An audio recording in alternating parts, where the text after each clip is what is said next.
I would like to invite two regulated entities to come to the stage and let's have a conversation about that, particularly around how they view it. So I'd like to invite Lex from Cyber Capital.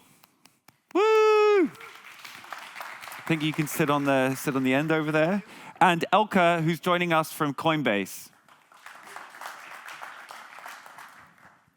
I am going to wipe the questions from Slido for now, and we'll pick that up at the end of this. But please, could you give a very brief introduction of yourself and also a fun fact? And Philip, you just have to give the fun fact. Well, first of all, thank you for having us. Exciting to be here. My name is Elke Karskens. I am the country director for Coinbase for the Nordics and the Benelux, specifically the Netherlands that we care a lot about. Coinbase is not the biggest exchange in the Netherlands, but we are one of the biggest exchanges globally. We like to think of ourselves more than just a trading platform. We're more of a one-stop shop for all things into Web3. We offer solutions for the trading community, obviously on the simple side, advanced side, but we also have a suite of solutions for the institutional part of the business, developers, creators, you name it. We are available in over 100 countries. Have over 3,500 employees. And a fun fact about myself, we were talking about it earlier, we had a couple lined up. But given the amount of chatter about North Korea, I've actually been to North Korea. Not while employed at Coinbase or trying to get funds off platform, but on like a personal trip about 13 years ago, which I won't do again. So a bit random, probably not the one that I was going to give, but here we are. Funny, nice, thank you. I like that fun fact. Random, really random. Yeah. So I kind of almost previewed my some fun fact earlier. Like, I actually first got into crypto because I heard of the Silk Road, which is, everyone's like, ooh, but I'm an economist, and I heard about this, and I was like, huh, that changes the game. Like, that allows something to be done that you couldn't previously do. So you think it's good or bad, I was like, I got to go check this out. Logged in, and I was like, whoa, this is insane. And what allows this to happen? Bitcoin. And so from that point, that was my entry route into just realizing how radically this technology could change the world. For good, for bad, like, you know, but it was just changing, right? The game had changed. So that was my fun fact, my entry in. Well, thanks for having me. Nice. I'm Alexander Werkheim, CEO for Cyber Capital, Europe's oldest cryptocurrency fund, as we like to repeat, soon to launch a second fund. And fact about me is that we were talking about my background. I worked for Merrill Lynch, Lehman, and a hedge fund before 2008, and they all collapsed due to Lehman in 2008. But the fun is that I seem to have broken that sequence. So all the companies still exist, and I intend to keep it that way.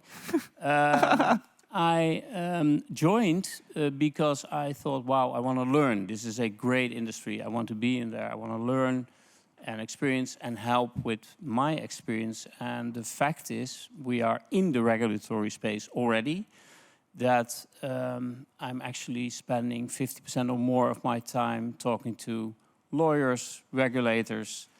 All the stuff that you really want to keep small is now getting bigger and bigger. Yeah, yay to the Dutch Central Bank and the AFM. Cool, well, thanks a lot for being here again. And so my first question, and it starts with a statement, is that regulation, as we all know, has been a sour topic globally in the blockchain space for a long time, a really long time. But now clarity is starting to come in different jurisdictions, and especially here in the European Union, we have MiCA that's now coming. And so there is this regulation that's now coming into force, and I wanted to ask you all to give a comment on what are both the positive and the negative consequences of increasing regulation. Whoever wants to go first, go nuts. Yeah, happy to go first. At Coinbase, we wholeheartedly welcome regulation. Regulation first is sort of one of our core principles and values. And I think the panel that we earlier had around the responsibility that the large exchanges have holds very true to that. So regulation, yes. MiCA, we are super, super excited about as well. And we're actually proud to see that like the European Union is again setting a golden standard for introducing regulation that has been shaped with industry collaboration versus what we're seeing in the US, where regulation is a little bit more, forced through and, well, shaped through enforcement, let's put it that way. No, and why, to answer your question a bit more directly, like what are the positives of it? Like first and foremost, it really it enhances market understanding with both the retail as well as the institutional investment community. Clear regulation provides frameworks that give people that clarity and that transparency that is required to make very much informed decision making. It also signals maturity, right? Like it shifts that perception of crypto fundamentally being seen as something very speculative to it being a legitimate asset class. And I mean, 5% globally of people are already holding crypto. Like in the US, 52 million people hold crypto. That's 5 times more than the number of electric vehicles that are on the road right now. And also here in the Netherlands, more than 2 million people already hold crypto. So again, this regulation coming in, it just solidifies that it's here to stay. And finally, it's going to drive growth for the entire industry, right? Trust equals at some levels, and depending on where you are within your crypto journey, that confidence that it's the right time to participate. So we'll see more investment and therefore growth coming into this space. So I think those are the positives. I would say on the negative side, like for smaller players and companies that are very early in their journey, like regulation is complicated and it's evolving, and really being able to interpret a lot of the guidance in a clear way that helps you build a business that isn't particularly easy, especially if you don't have the resources to get that right from the outset. So it's for smaller players, it's a little bit more difficult, but I think getting it right, like regulation, can also be a catalyst for growth and innovation, despite where this conversation might end up in a little bit. But yeah, that's sort of how I see it. Alex and Olex? Yeah, well, regulation is key. I mean, we need it, it's true. Otherwise, it's the Wild West, right? So that's not the issue. What we notice is, because we're already for so many years into the regulatory space, and MiCA will not be any different from that, is that actually a lot of players, actors, not only on the investment side, but also on the regulatory side, on the lawyer side, are not really experienced in cryptocurrencies, which generates fear of not knowing, which generates rules that are simply stupid or much too strong. That actually hurts, let's say, good actors on the investment side that say, hey, I have an inheritance. Yeah, but you can't prove it, so get out. That is what we notice. So fear, and so we need to have patience so that lawyers can actually get experience, that also the regulator can get experience, and that the companies acting in there can afford the patience, because indeed, as a smaller player, you're spending an enormous amount of money on lawyers. Yeah, Chainalysis ain't cheap, y'all. No, and the fear is not the fear of missing out. It's the fear of what happens if I get involved in that regard. Philip, anything to add? I think honestly, you probably covered it, both of you, pretty well, but I'd actually just emphasize this point of, regulators do take their time to come and understand this. And that's because crypto isn't like often the #1 thing on their to-do list. And also, like, how many of you who live in crypto truly understand everything that's going on? Like, it's very hard. And so actually being patient for the rules and regulations to be made is important, because that space between the technology starting and getting like a landmark piece of legislation like MiCA means that actually we can go and experiment and work out what is right. And it means that there aren't regulations that suddenly come in and like stop you from doing things.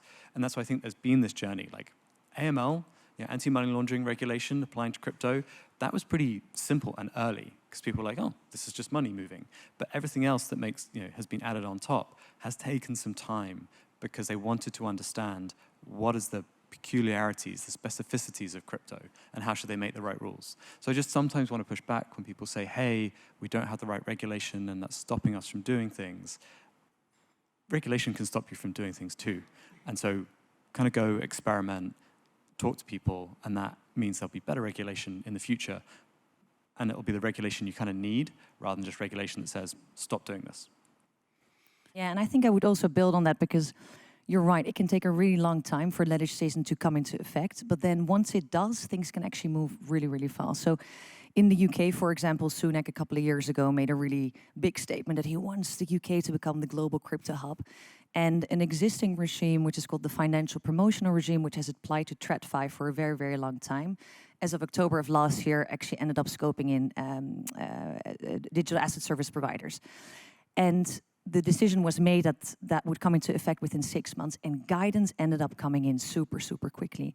And as centralized exchanges that had to adhere to that new regime and be compliant by a certain time, like figuring out how to interpret that guidance, that wasn't easy and straightforward. And it was actually a very short amount of time in which we had to make some very informed decisions on what does this mean and how do we apply it? Like they basically see a financial promotion as an engagement or inducement to engage in a financial activity. But I mean, what on earth does that mean, right? I think about that as an email or an ad, but realistically, the way the FCA looks at this, anything that a UK consumer can see, so therefore the website of the exchanges, the logged-in experiences, even their app store listings are considered to be financial promotions. And the guidance then says, everything has to be fair, clear, and not misleading. What does that mean, right? Like, does that mean I have to provide a time frame to every single trending asset that I list, or how do you interpret that? And guidance coming in so late, but having to be compliant by a certain time frame, it does happen. So I think being aware of how regulation is shaping and what it eventually might end up looking like will help people long term to make sure that you build the right type of business really from the get-go. Yeah.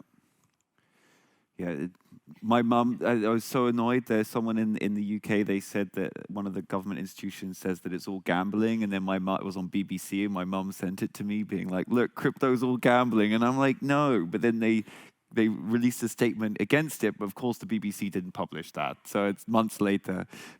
Well, if I may add to that, the head of the Dutch regulator actually called crypto not so long ago a casino. Yeah. So that tells you something about education needs to be done. Can we get another boo? That's from the audience, not from you guys. It's okay. So that is where I want to change a little bit and talk about privacy. This is a conference about privacy, and I think a lot of people in this room, they feel like because of regulation, privacy in crypto is effectively being destroyed. That's the most simple way I can put it. We believe here that privacy is normal, but ultimately, because of regulation, it might get to a point where it's becoming impossible. And I think the people here are trying to build the technology to make sure that it never becomes truly impossible to stay anonymous and be private. But that's where I think the question I would like to pose to you is, how do we see the adoption of privacy and privacy-preserving technology in a regulated environment? And I think, Lex, I'd like to start with you, because I think you have an interesting viewpoint on this as a fund. Yeah, well, we are already hitting walls, I have to say. So this is not about the in-chain discussion that we just saw, but I'm talking about, hey, we have clients. Those clients have to be onboarded, and then we put in a special place in the KVK for not everybody to see yet, because the European legislator has said, for privacy reasons, GDPR, it's only visible for certain, let's say, companies like banks or regulators. But we are very, very aware of when that changes, we immediately have a privacy breach for our own clients, right? That's unacceptable, and that places our organization under pressure, because we need to think of how are we going to deal with this. Should we move jurisdiction or not? Very important stuff on board meetings. So we're seeing the privacy issue not only in the KVK, but when banks do CDD, KYC, they go all in. So we're seeing it at different levels, and there's no room for discussion. So if you add to that what might happen on chain later, then it's going to hit us from different areas. And I am not that hopeful, to be honest. I wish there was a way where we could preserve all. I mean, there are things that you can do as a company. You can change jurisdiction. You can decide not to abide by the rules, but that has a price. So, very difficult subject. Yeah. And again, for the two of you, how do you see the adoption of privacy-preserving technology in a regulated environment? So, like for me, it comes down to like how comfortable are people having a counterparty where they can't see where those funds came from. And like regulation, I think, formalizes that. But I think it's also like a slightly deeper question about like what risk does that business want to run? So I think what I'm saying is, regulation will really enforce that and say, hey, if you need to know the source and destination of funds, and if you can't do that, then actually that's something you can't deal with.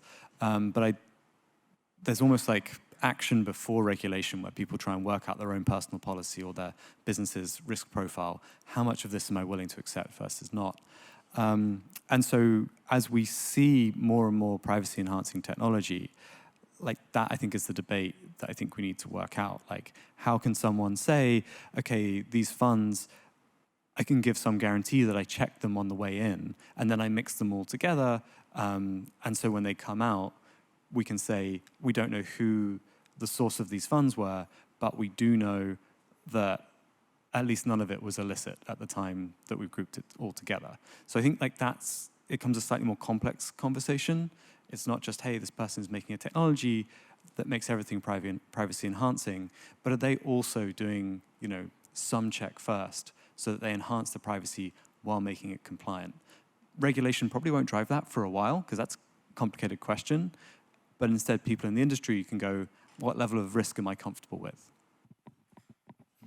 Yeah, it's a complex topic, isn't it? Like, there's obviously the perception that regulation like the travel rule fundamentally destroys privacy. It's probably a bit more nuanced. It doesn't completely compromise it. But I think it's important to remember, like, the travel rule was written before crypto even existed, and it doesn't include the provisions for emerging technology like blockchain. Sorry, does everyone here know what the travel rule is? Put show of hands if you know the travel rule. Okay, maybe we can explain the travel rule.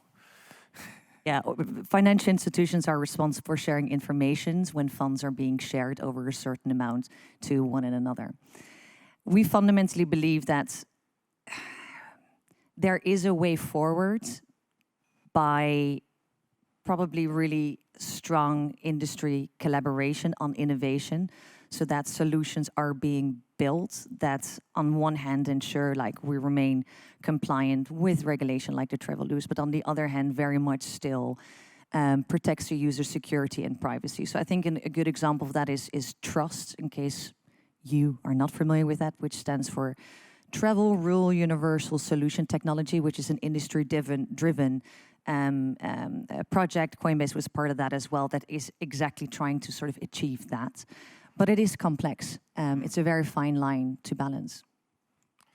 Yeah, thank you.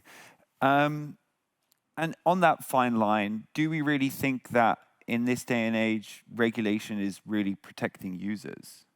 Because I think people here believe technology protects the users. I hold my private keys. No one can fuck with my shit, for lack of a better term. But that's where I think... does this ecosystem really need this regulation?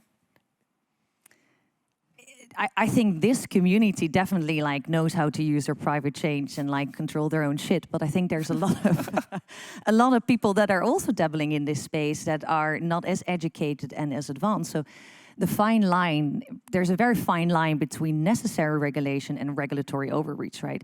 I think the panel that we just had, well, was actually the panel before you. Made that really clear. Like, it's really important that consumers are protected against fraud, that you do create a level playing field. And as long as regulation is shaped to fundamentally address the legitimate concerns that exist, fantastic, because regulation will end up creating trust and clarity, and we'll see more participation, which fundamentally is good for everyone. that is interested in plays within this space. But then you've got the overreach side as well. Like when regulation becomes way too stringent, it's going to limit innovation. You see innovation going underground, trust reduces, investment will start reducing as well.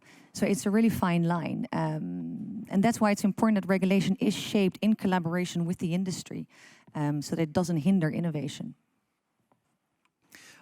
Yeah, I would. Like, I think almost the thing to realize is that most people's experience with crypto is like not on the blockchain. And increasingly, it might just be via an ETF. And so it's like a very radical, like for the majority of people's experience, like almost these questions sort of don't apply. And we're like, that's a little sad.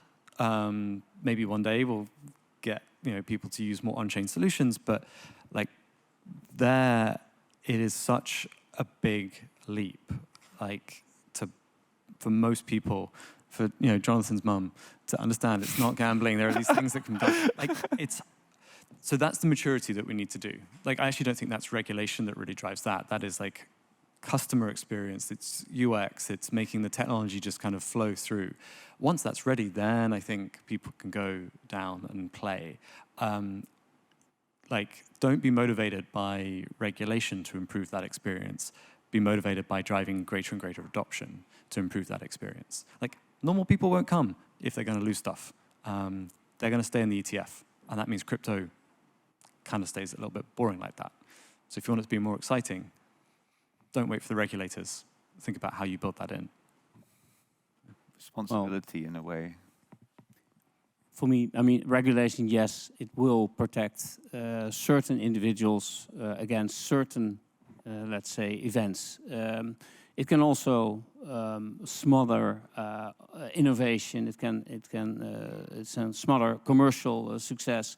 It has really a flip side as well. But with good actors on both sides, it will evolve. It will create something where everybody can invest safely into cryptos, and that's exactly, I think, what we want. Not only the technical guys that really don't need it, but also mom and dad want to put something apart. So I'm a big fan of good actors on the other side as well. Cool. Well, thanks a lot for sharing. We're going to switch over to the audience questions and just jump into those, if that's okay with you. I have other questions, but again, the people and all the people that are coming over this whole weekend have been here for you. So. If you got any questions, please go to the Slido and start upvoting, just like Reddit. I'm going to start with one. Elke, this is for you. What's your take on CBDCs? Don't worry, I'll read them out to you. This is the most it's not comfortable to do that. Yeah, CBDCs, I am not the expert on this particular front. My job is quite broad. But yeah, CBDCs, there's a place for them. And again, like regulation around CBDCs, is going to ultimately be able to really realize the promise that they do hold long term. Cool. You guys want to say anything about CBDCs? Well, I mean, the risk is the privacy part, right? Yeah. I mean, if I go to the grocery shop and Big Brother's seeing what I'm buying, and then say, hey, he's buying stuff that's not good for him, and his health insurance premium is too high, I'm going to send a... That's not what we want. We want to stay free. So I see a privacy risk. Yeah. The next question is, technology goes at 400 kilometers an hour. I love that there's a unit on that. While regulations at 10 kilometers an hour, as it needs to be. But the two are never aligned, especially in DeFi. How to resolve this? I'm going to give that one to Philip. Yeah.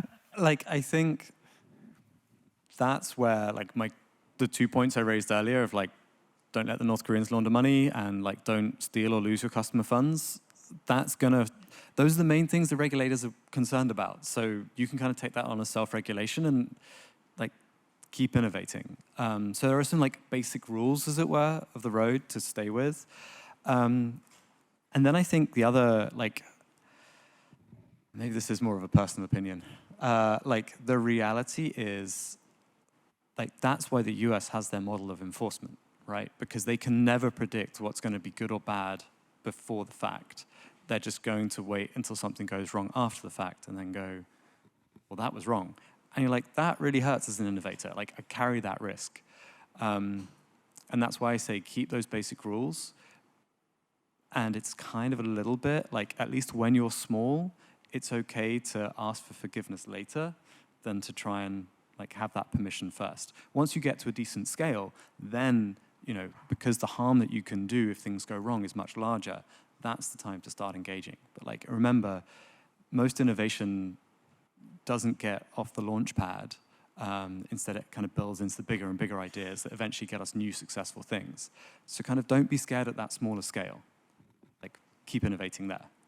Yeah, and I think maybe also to build on that, like around the topic of self-regulation, like it likely is a good idea to be aware of regulation from the inception point of a certain project as well. And for regulation, well, more specific compliance and ethical conduct to be established within an organization across all levels as well. So that when the time does come, like as an organization, you are ready indeed. And perhaps also shift the mindset of regulation being like something to worry about when I'm bigger, or I'll deal with it as it comes, like make it a cornerstone, which will ultimately, well, have the possibility of becoming a competitive advantage as well. Because what it will allow is like, especially if you do end up scaling up for the space to become safe and trustworthy for your customers, for the partners, for the people that engage. So just being, I guess, aware of regulation from the outset is maybe not the worst idea, despite it not being enforced yet. I wanted to add to the question that instead of, because I heard someone in panel before saying, you should punish parties that don't do their job properly, that actually it's also a good idea to reward good actors. So in the hope that bad actors sort of go for the reward as well, which my belief is a much better way of solving stuff like this. If we're so far behind, then at least by rewarding a rewarding scheme, you can catch up. I really like that, but I think the reality is you don't actually end up seeing that happening sort of at all, because like as a global exchange, despite probably the perception of a lot of you that like, well, first and foremost, like I fundamentally agree that we should be held accountable for ensuring that we, because of the size that we are, for keeping our customers' funds safe, etc. But I think a lot of folks don't actually know about the amount of fraud prevention measures that we do have in place and the work that actually already happens. But when you look at, for example, how some of the more traditional institutions, banks, like look at exchanges like us, there's just a blanket across all of us, right? In the UK, like banks vary the limits of the amount of fiat that you can actually deposit onto a crypto exchange or fundamentally block it. And they don't look at, well, exchange A is doing that, exchange B is doing that, and actually there's a whole bunch of like terrible players out here that aren't doing the right thing. Plop, big stripe between it. Like organizations aren't whitelisted or actually, to your point, positively rewarded for the efforts that they are making. Well, you're completely right, but one can hope, right? I mean, we need to give ideas, we need to think, we need to talk, and to stay positive. So that's why I'm still a fan of it. Sorry, in my head, all I'm thinking about is DeFi is rewarded by TVL and green candles, baby. Okay, these are the last two questions, and then we're going to call it here. So I think what I really love about this question, I'm going to preface it, is that the reality of what happens in blockchain is if someone gets hacked or someone gets rug pulled and people start losing money, they call the regulators. And I think that's why it's so important to have these discussions about regulation and compliance and privacy, because there is not a right answer. It's just how are we making the best with what we have and protect users. And so on that, obviously, we spoke about Lehman Brothers. You mentioned it. And the question here is, was 25 years enough for SBF? We just do yes or no. Was 25 years enough for SBF? Sorry. Sam Bankman-Fried, the FTX guy with the curly hair, League of Legends. I get it.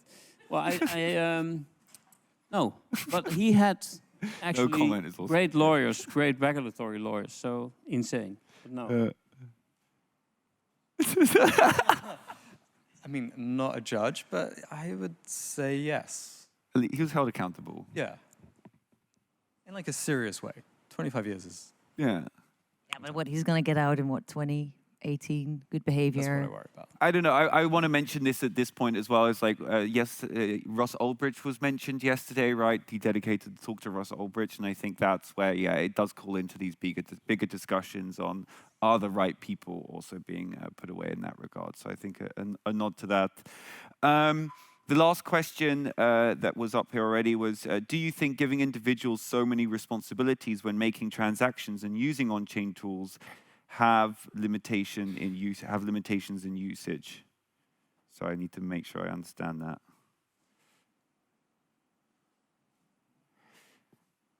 Does someone want to shout what they're trying to get across with this? Or someone's interpretation of the question? I mean, I could try. Basically, doing stuff on chain is hard, and that limits adoption. Maybe. And I think the answer is yes. Yeah, fair enough. Okay, I'm going to ask this question. If you're okay with answering it, is why do you think the SEC doesn't really protect consumers and more protects the status quo of TradFi? One could say they have a political agenda. And they will probably say that we do everything to protect investors. But those really don't combine well. So there is there's a problem, intrinsic problem there. Well, the whole I think Elke, you're much more into SEC than we are, but it's obvious that they're not a party that is willing to have the conversation, right? Political agenda overrules everything. Yeah, I'm not an SEC expert, but I think it's most of you are probably aware that we're in like an active lawsuit with the SEC right now, and it's a very complex relationship. The incentives aren't aligned. Fundamentally, the conversations aren't collaborative. Let me put it that way. I think that looked a little bit different a couple of years ago when we first filed, and they obviously approved, hence why we went public. But to date, like, we are trying to be a reasonable player. We're trying to help shape what the future looks like, but it's complex. I'm not an expert on that particular topic, but I think you articulated pretty well. Philip, last comment, if you have any. I guess I'd say that's, how to put it, if I was the SEC, I would actually approve a bunch of ETFs, because at least then everything would be very much in a world that I understand. And I kind of feel like that was almost, I do not know, but it feels like that was kind of part of the strategy, to turn crypto into something that they really understood, and then they could protect investors around. Well, as we heard, and we're about to have some more on stage about L2s as well, is ETFs are apparently the new L2s. So thanks ever so much for joining us today. Thanks for having us.